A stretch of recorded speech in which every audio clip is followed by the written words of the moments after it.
ఒక్కొక్క మట్టి రేణువు తీసుకుని వస్తేనే అది ఒక పొట్ట అవుతుంది. దానికోసం చీమలు ఎంత కష్టపడతాయో తెలుసు కదా. ఒక ప్రభుత్వం చిన్న అంశాలు అని లైట్గా వదిలేస్తే అవి పెద్ద కష్టాల కింద అవుతాయి. లైక్ మధ్య ఉంది, ఏముందిలే, ఇసుకది, ఏముందిలే, ఇట్లా అనుకుంటే చివరికి జగన్ సర్కార్ గది దిగింది.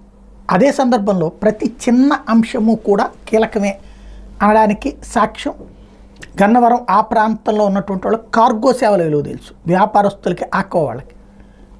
కరోనా టైంలో ఎక్స్పోర్ట్స్ ఆపేశారు, అందువల్ల కార్గో సేవలు ఆగిపోయినాయి గన్నవరం ఎయిర్పోర్ట్ నుండి.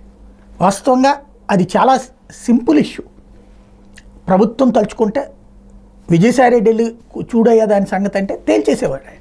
కానీ అడిగేవాళ్ళు లేరు, చెప్పేవాళ్ళు లేరు. వ్యాపారులు వెళ్ళి ప్రభుత్వాన్ని అడగడానికి మధ్యలో కమ్యూనికేషన్ లేదు, ఇటు వీళ్ళు ఆలోచించేది లేదు. గతంలోనే నేను ఈ అంశాన్ని ప్రస్తావించి, కాకపోతే పట్టించుకున్నోడు లేడు. ఇప్పుడు సీన్ కట్ చేస్తే కీలకమైనటువంటి అంశం వెలుగులోకి వచ్చింది. ఏంటయ్యా అంటే ఈ పర్టికులర్గా కార్గో సేవల పునరుద్ధరణకి అంగీకరించింది. ఇప్పుడు పక్కన రామ్మోహన్ నాయుడు మంత్రి కావడం కూడా ఉపయోగపడింది. 1వ తారీఖు నుంచి కార్గో సేవలు పునఃప్రారంభమవుతున్నాయి. కార్గో సర్వీస్కి 2021లో ప్రారంభమై అక్కడి నుంచి వాస్తవంగా పూలు, పండ్లు, చేప, మిర్చి, రొయ్యలతో పాటు ఇతర ఉత్పత్తుల్ని విదేశాలకు పంపించేవాళ్ళు ఇప్పుడు ఆ సేవలు పునరుద్ధరిస్తున్నారు.